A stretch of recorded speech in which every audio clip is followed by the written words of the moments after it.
Hey you, and welcome. My name is Mike, and in this solo video, I am going to take you through some of the weirdest disappearances I've ever come across. Ones that remain a mystery to this day. Nah. This is part 3 of the darkest and strangest disappearances I've come across. Some Mike is cool as fuck. Unexplainable. Others are explainable, but the answer is disturbing. And all are terrifying. Hello, sheriff's office! Is that Canadian or is that Australian? He's doing a lot of R's. R. From a mysterious cult that vanished in the Australian bush to a disappearance linked to Oh, the it's devil Australian! Yeah, yar! You'll see. Let's give it a go. A go! Let's give it a go!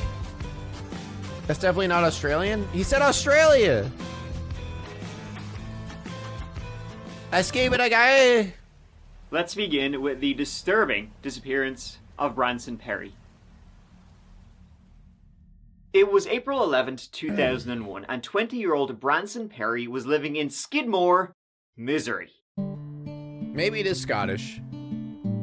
Skidmore is most famous for being the town that executed the local Italian? bully, but also famous for some very disturbing crimes. Executing the town bully? I mean, he was an asshole, so I'm not counting that. Like the murder of Bobby Joe Stinnett, a woman killed for the baby inside of her by Lisa Montgomery. The story of Branson Perry. Oh, is that a goddamn Wendigo? What the what is this by Lisa creature? Montgomery. This is like a picture you see of something coming out of the forest and you don't know what that is. Like, what is that thing? Oh, God. The story of Branson Perry won't make this town look any better, believe me. Branson Perry, by the way, he just so happened to be the cousin of Bobby Joe Stinnett, but this was 3 years before she was murdered and her baby was ripped out of her. Tree. What accent says tree?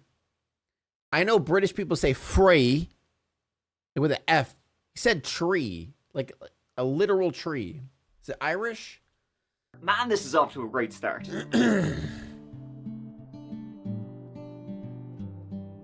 Yeah, definitely a lot of skid marks. Bloody ones, oof, in Skidmore.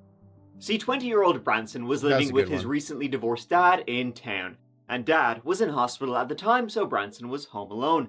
He was a good kid though, worked in construction around town, was a black belt in martial arts. He had a good head on his shoulders. Black Then belt? Something weird happened. On April 11th, 2001, Branson, he was at home, he was with a friend named Jenna. They were chilling in the house and cleaning up the place before his dad got home from hospital. He was due to be released in like a week. There was also 2 mechanics there just outside the house. They were working on Branson's dad, Bobby Joe. They were working on his car just out front. So Branson and Jenna, they were kind of like mucking around the house. And at one point, Branson goes, oh, he get some jumper cables. And he was like, just gotta drop these in the shed, be right back. Only he wasn't right back. He never returned from the shed that was, like, right outside.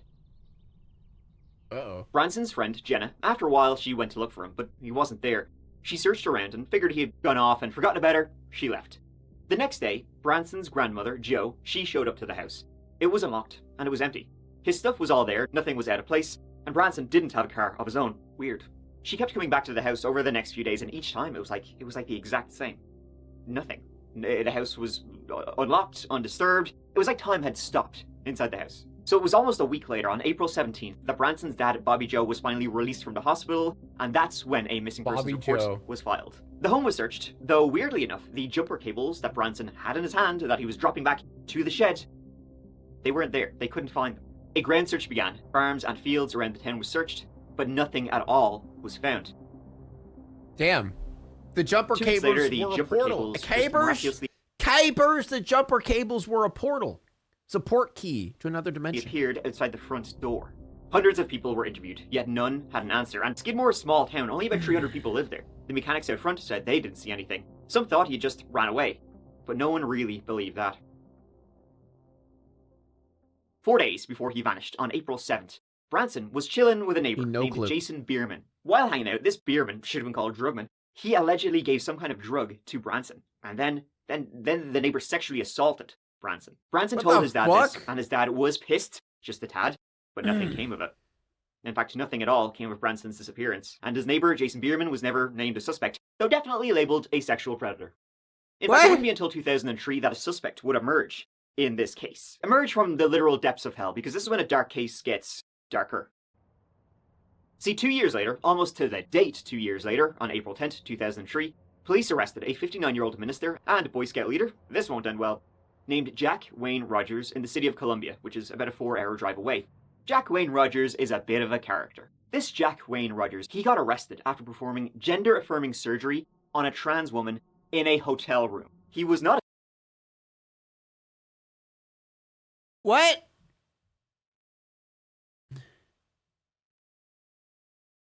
What? Huh? Based? I king shit?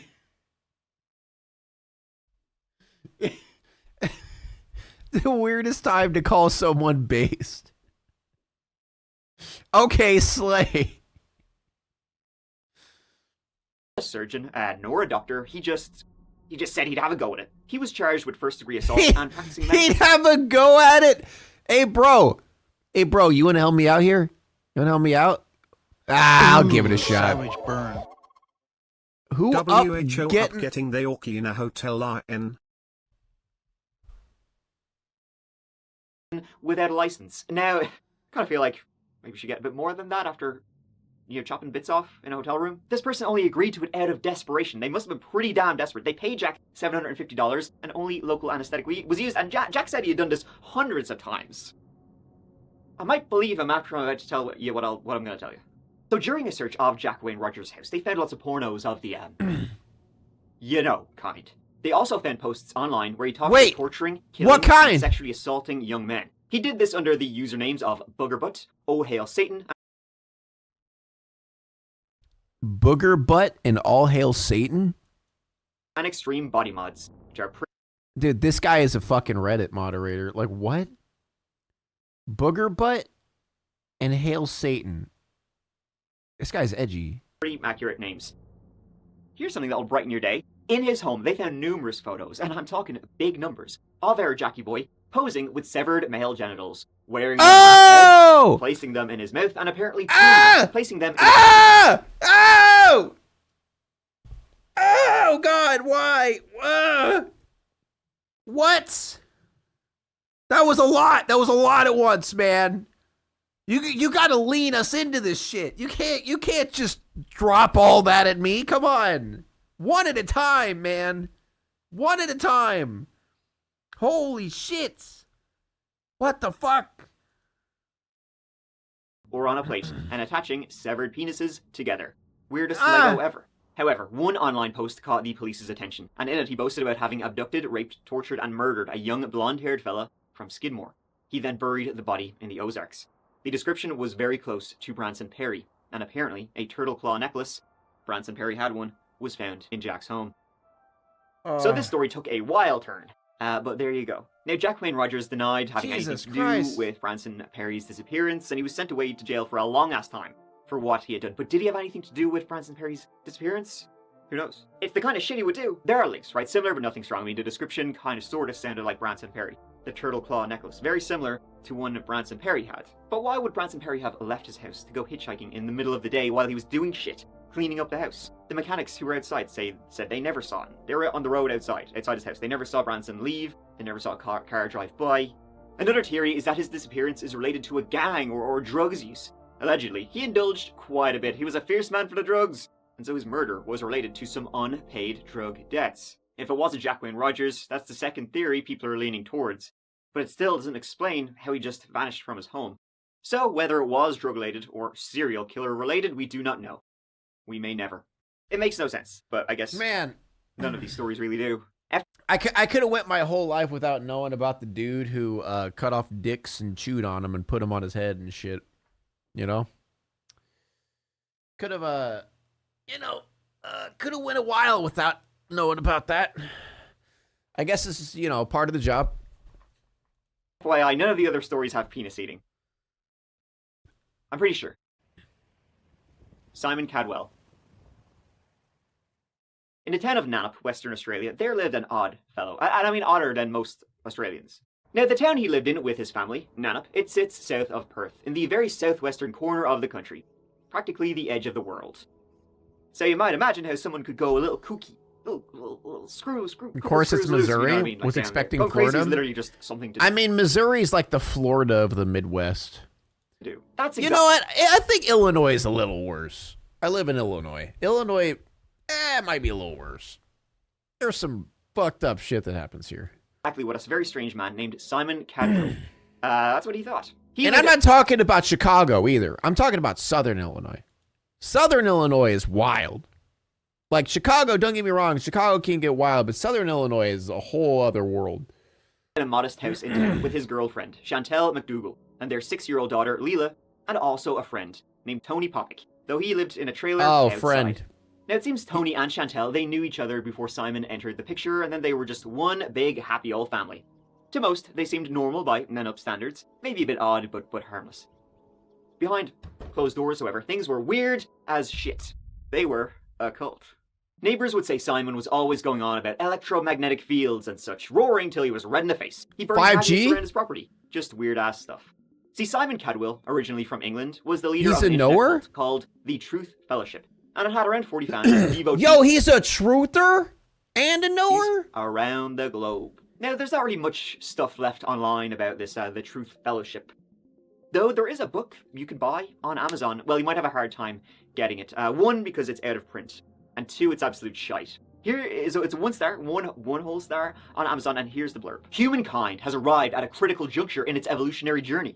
At the close of a 75,000-year cycle, a new world is about to be born. Earth has become a busy nucleus for intercested parties from other planets, galaxies, and dimensions. Yeah, okay. Meet those that would assist us in our transformation.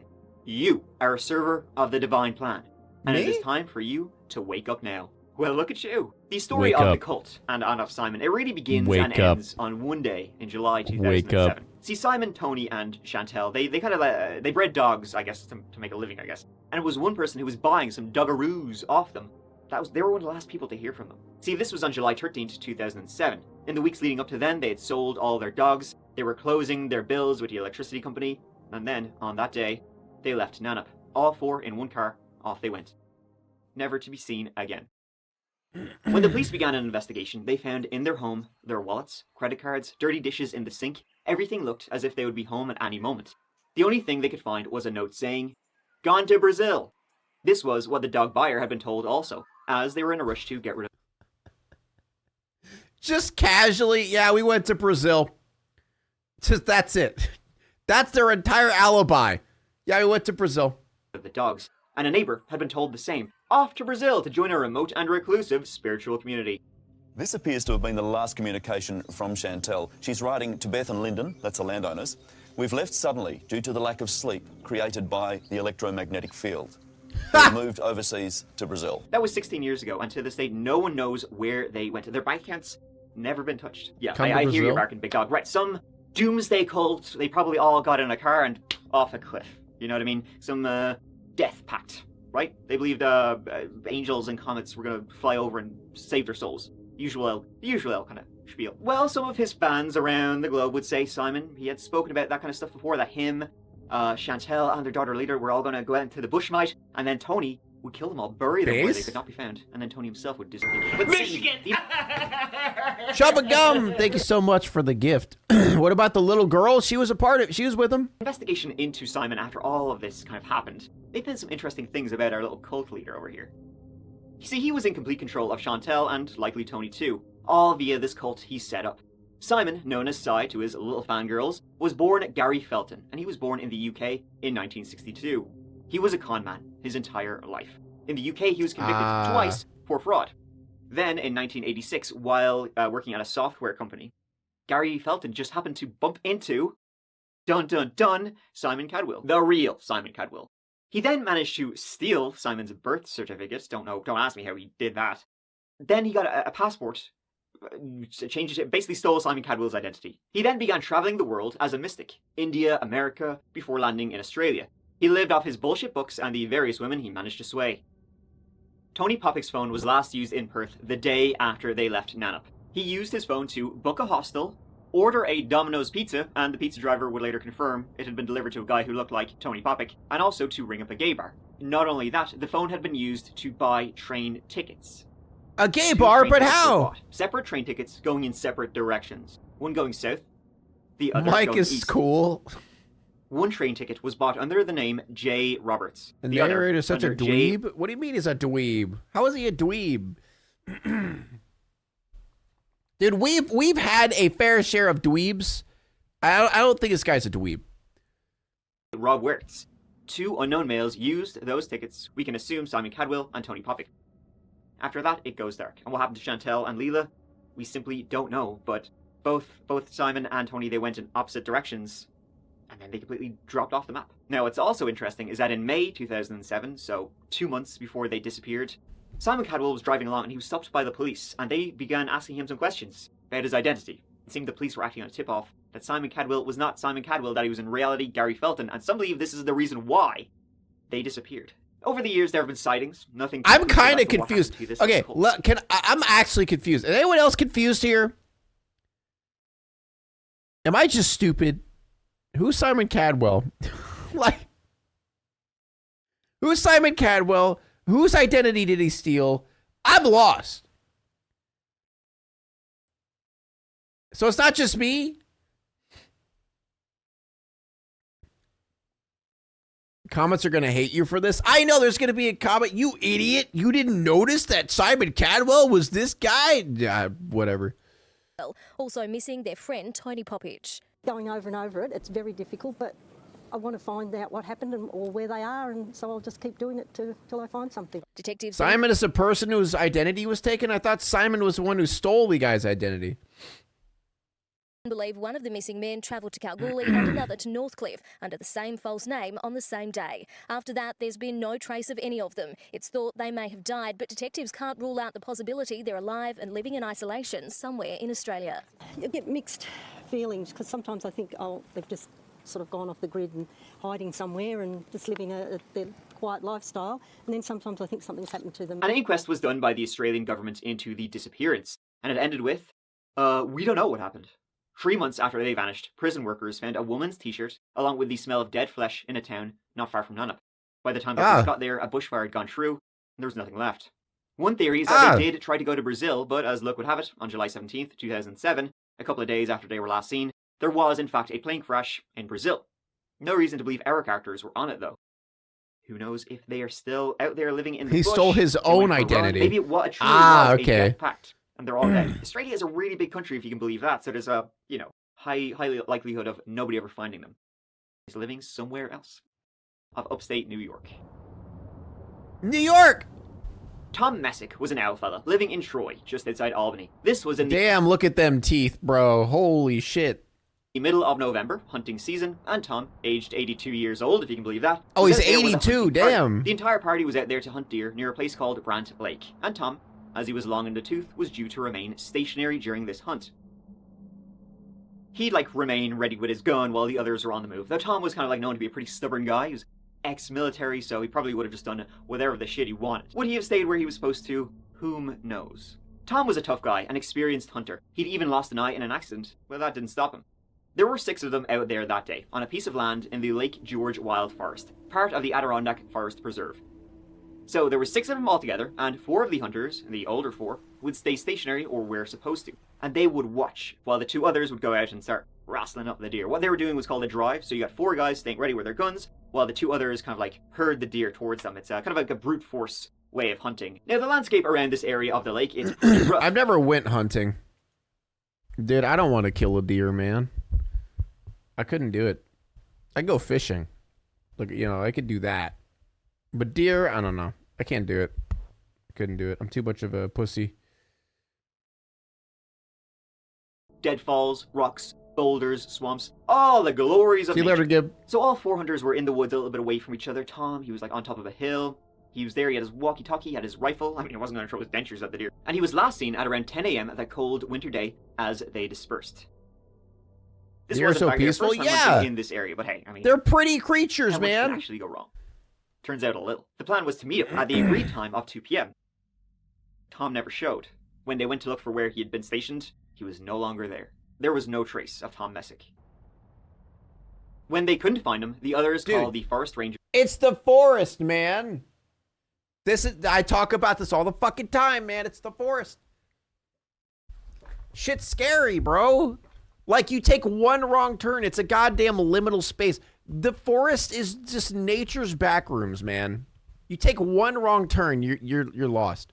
At around 4:30 p.m. and they kept searching the local area. Rangers were out there. He said turdy. He said turdy. The next day, police were out there. Volunteers turned up in the hundreds. Dogs, helicopters, everything continued for about 2 months, slowly scaling back and back until, well, until there's never been any trace of Tom Messick. Tom was an experienced woodsman who was supposed to remain stationary, but he's also been described as a pretty stubborn guy who wouldn't just sit still, especially as it was quite cold during this time. His wife would say, though, that he knew his shit. If he got lost, he would cut off a piece of his jacket and tie it to a tree. So that didn't happen. He was an old man. What if he fell or had a sudden heart attack? But again, he was also old, so whatever misadventure happened, if one happened, he couldn't have gotten far from where he'd last been stationed. The search began on Sunday when Messick didn't meet his hunting party near Lily Pond in the town of Horkin as planned. The efforts to search have... You should play the forest? I didn't really like the forest. I just don't think I like survival games like that. Kind of bore me. Like the whole, you know, build your shit, you know, survive. Like Rust. I don't really like Rust either. Rust.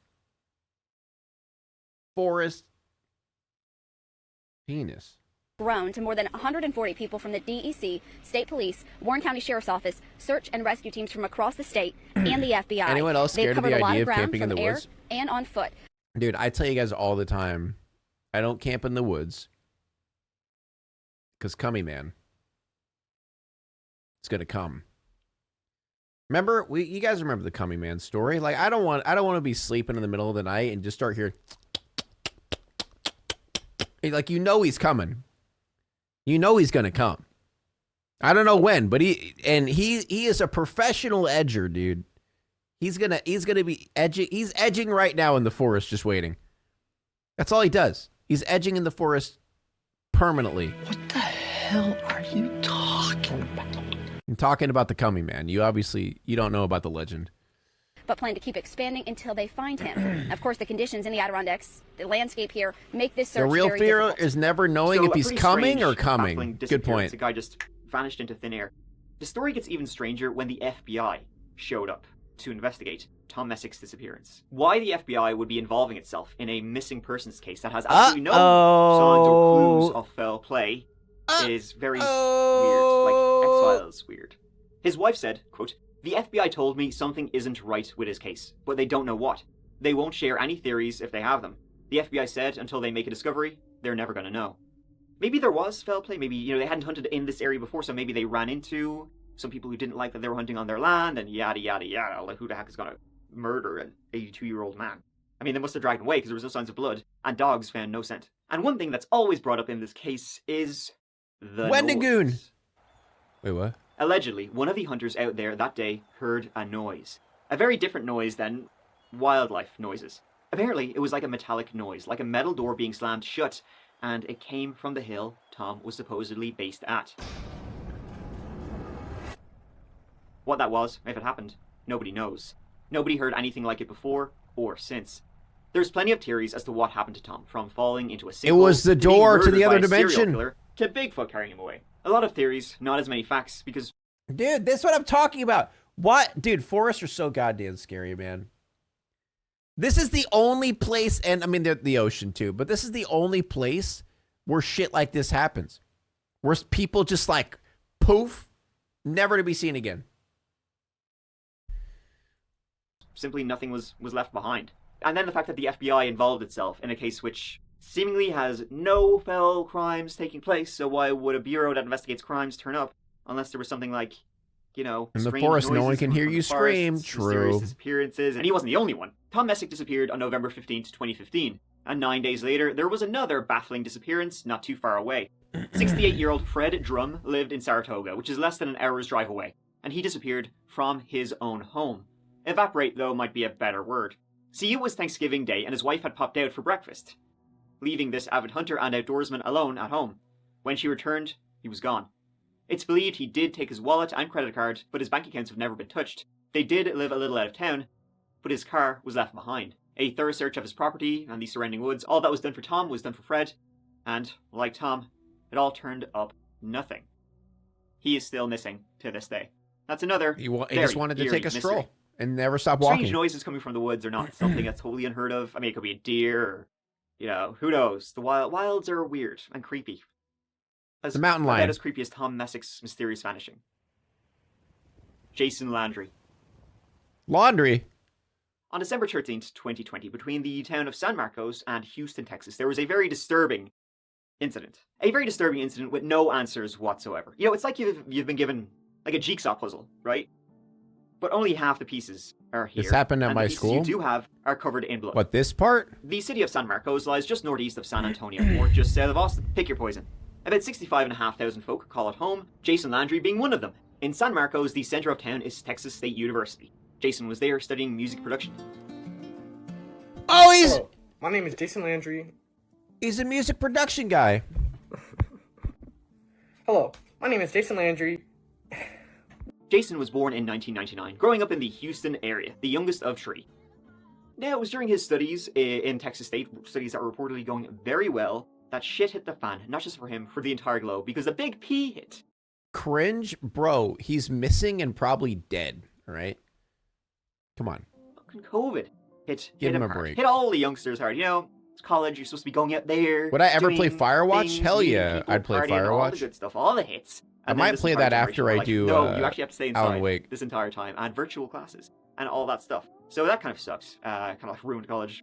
Certainly did for Jason. Jason smoked a bit of the devil's lettuce to get through. I mean, college kids, what? But he smoked more than a fair bit. But again, I understand there was literally nothing else to do. Ew, who the hell would ever smoke that? Like, what? Don't do it, guys. Don't smoke weed. That's really bad for you. I would never. By all accounts, 21-year-old Jason was a regular-ass college dude. And so that makes what happened on December 13th, 2020. What all remains of the Edith stranger, Finch? which is That's a good one, baffling too. Disappearance. That day, Jason was puffing away. Here he is on Facebook. Okay, hold up. What the hell is going on with bitch! Don't interrupt me. What's going on with his hair, though? Hold up. Is it like pulled back? That day, Jason was puffing away. Here he is on FaceTime with a friend back in his hometown, Missouri City, just outside Houston, where his family lived. That was about 3 hours from San Marcos. There's no audio on this, by the way. The friend He's got who the was recording alfalfa said he did cut. it simply because he thought Jason was so messed up he wouldn't remember FaceTiming him. Now, in the video, Jason is getting ready to make the trip back to Missouri City. As this is pretty much the last recording of Jason, it's a pretty important view into how he was, but without audio, it ain't easy to tell. He looks a little bit stoned, alright, but doesn't seem that bad. He's talking. Guess he's got in hat good hair. form.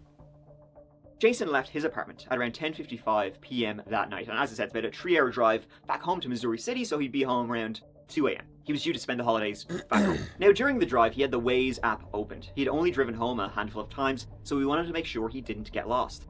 About half an hour into the drive, he arrived in the small town of Lulling, and there, for some reason, he took a wrong turn. Now, the turn he took was against, the directions Waze was giving him, but it's believed that at that very moment, he got a Snapchat message on his phone, so he opened his phone, went to Snapchat to look at the message, and didn't see that he was going in the wrong direction. Anyways, he was now driving on a desolate Texan road out of town, surrounded by fields. Dude, you want to know what is like the scariest thing living in the Midwest? Is driving when it's pitch black outside on country roads and it's just cornfields on each side of you. Anyone else relate to that shit? Dude, when I was like a kid and my parents were like driving down country roads and it's just cornfields, dude, that shit's scary. You don't know what's in there. And you swear that you see shit. Yeah, anything could jump out of there. A dude just like jumps out, he just pulls open a cloak and drops dong. Like, oh, I'd hate that. I would hate to see that. God, that would be so awful. And for some strange reason, as he was driving, his car spun across the road, and it hit a tree on the other side of the road. What happened? It was a single car incident down a dirt road. Maybe Jason, on the wrong road, was driving too fast. He hit a bump, spun around, the back of that car hit a tree. So he crashed the car, but it wasn't believed to be a terribly big crash at all. Other than getting like a good fright, Jason was probably fine. But he wasn't. Huh? About an hour later, another car was driving that road and saw Jason's crashed car. The driver didn't see anyone there, and he dialed 911. How's it going? I come from this way headed home. We've been on standby with fires and all that. Yeah, I know. Yeah. And I come up on it, and I turn around down there, and there's a backpack, and I wasn't touching none of it. Where's Dude, it is Children of the Corn. the backpack at? Just a little ways right up Oh, here, shit. A little bit further. Uh-huh. There's a backpack and a cup that looked like it had some kind of, I don't know if it's alcohol or Michigan! Coming for Barbara. I like the name. Thank you so much for 7 months. Legion Route 218 East Travis is going to be the high school. This is when things get freaky. So what do we know about that house, the 2379? Is it abandoned? It's abandoned. Nobody lives there, but I don't know if you saw all his clothes and stuff. Like, he's completely naked wherever he's at. There's blood on his underwear. So we got 27. White male. They said he's blood in his underwear? Wouldn't let him have that. Cool. You want me to have it all or just this? Yeah. Okay. What? 23327. Jason's stuff was all over the road. His backpack, his wallet, and all his clothes, including his sandals. His underwear was there, and there was blood on his underwear. His keys were in his car's ignition, but the doors to the car were locked. It was a very bizarre scene. So, middle of nowhere, Texas, Jason crashed, but not a bad crash at all. The rear of the car hit a tree, so the car should be fine, mostly drivable, but it wasn't driven. It's extremely cold, and you have a guy with no clothes on having taken them off for some unexplained reason, and the clothing left behind had some blood on it. Where did he go? Why did he get out of the car? Like, did he hit his noggin and like he was disoriented and he got out of the car and started taking his clothes off? Was it like... Dude, it's fucking Texas Chainsaw Massacre. They're in Texas, dude. What if the reason he swerved off the road is because someone like popped out with like an axe or some shit? He freaked out and drove over the side of the road and the dude was chasing him and he got him in the balls? I don't know. Like, what? Due to drugs. I mean, he was driving fine up until then. It's about a half hour's drive from where he was to where he got to, and seems like he was all right. The doors were locked? Underwear's got some blood on it, and I didn't see him anywhere. Yeah, it does feel like a murder case. I don't know if he made his way up there. Especially with like him taking his clothes off. I don't know. Unless it was like an animal. But what animal in Texas would be that dangerous? Wait, the car doors are locked with the keys inside? How would that even... Okay, that's freaky. I wouldn't go over there if I was you. I wouldn't do that. Okay. There was a house nearby, but as the cops say in the body cam, abandoned, and there was no sign of Jason there. Sheriff's office! Hello, Sheriff's office!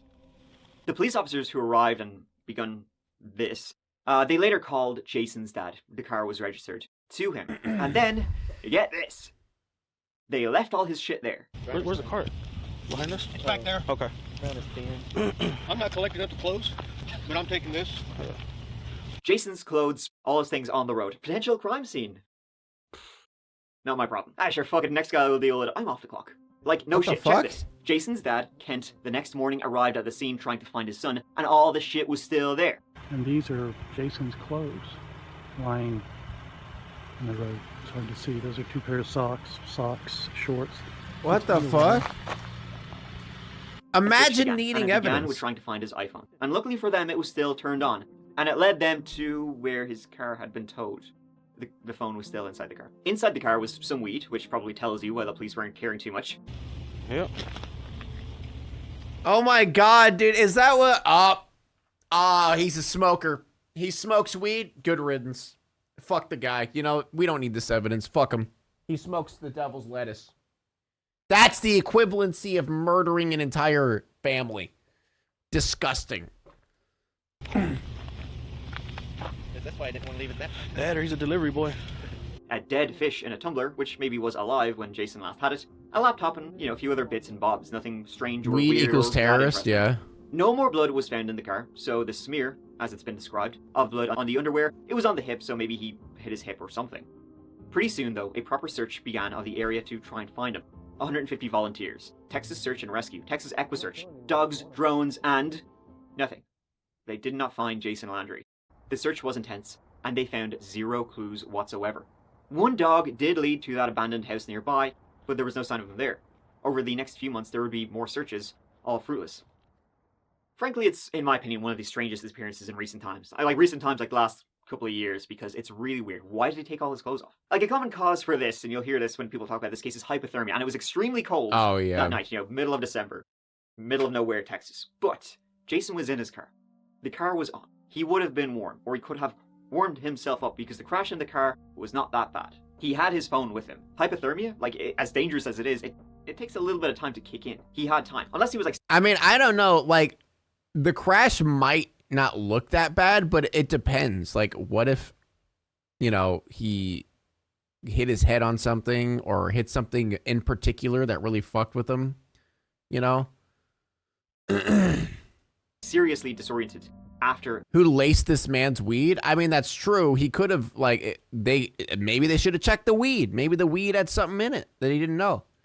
The crash, and that caused him to get out of the car, and then he had hypothermia set in. But the crash, again, was not that bad, and there was no signs of head injury, like blood, something like that, which would have, could have ate the steering wheel. And even if all that did... But I mean, if he ate the steering wheel, he would have, there would be blood, wouldn't there? Like, if it was so damaging, I don't know. I mean, I guess if he slams his head, there might not be blood, and he could still damage him. He could not have gotten far in the cold, yet he was never found. This isn't like Tom Messick, where, okay, maybe, sorta, maybe... Yeah, it is Texas, so it's probably not that cold. Like that. This is wide open country, Texas fields. Flat as far as the eye can see. There were some ponds nearby. They were searched. There's nowhere he could have, hid himself. Another year with another candlelight vigil. It will be held Friday in Luling. Jason's father, Kent, spoke to me about how the family is doing another year with unanswered questions. We're praying and hoping and trying to spend the time that we can, hoping that if someone knows that they come forward, hoping for resolution and closure. What's really frustrating is that we have evidence that puts him there, but none of the follow-up searches produced a single shred, not even a scrap of evidence away from the original accident scene. The sheriff said he thinks maybe wildlife got him. There's not really that much dangerous wildlife in Texas, or at least not that much. And also, there would be evidence, wouldn't there? Get them feral hogs. There's wildlife. I think they would probably leave a bit of a trace if they decided Foul to. play? That's what I'm thinking. Because, I mean, it could have been like someone picked him up. Like, someone could have literally just picked him up in a car. Maybe someone ran him off the road. Maybe the reason he turned down that way is because someone was, following him and he felt uncomfortable. So he turned to see if they would stop following him, but they kept following him, and then they ran him off the road. I mean, that's a possibility. What else could it be besides foul play? Yeah, exactly. It's got to be something mountain like lines, that. There is some in hill country, which is like central Texas, and this is close to that area, so it's possible a mountain lion could have gotten him, but still seems like the odds of that happening are extremely low. So the only two explanations then left are the unexplainable, which we can ignore that one for now, or foul play. But who could he met out there on a desolate Texan road? If only the hills had eyes. Maybe they did. There is a very creepy abandoned house near where he disappeared. But there's True. an abandoned house up there. I don't know if he made his way up there. I wasn't. That is true. Maybe some fucking weirdos, creeps live up there. Texas Chainsaw Massacre crap. Maybe they took him into the basement. I wonder if there's some secret basement or some shit. Dude, that would be so sad. If he is there and it's just underground or something. No, I wouldn't go over there if I was you. I wouldn't do that. What's that supposed to mean? Is it haunted? Oh my God, cops are so... You're a goddamn cop, man. What do you mean? I wouldn't do that, man. I wouldn't go over there. It's abandoned. You might get scared. I don't want to get scared. The fuck? You're a goddamn cop. What do you mean? Now it's time to walk away. I hope you enjoyed your stay. Did you laugh or cry or maybe subscribed? I'll thank you either way. You know I will miss you. I hope you return. Tell your friend or your mother to get me more views, please.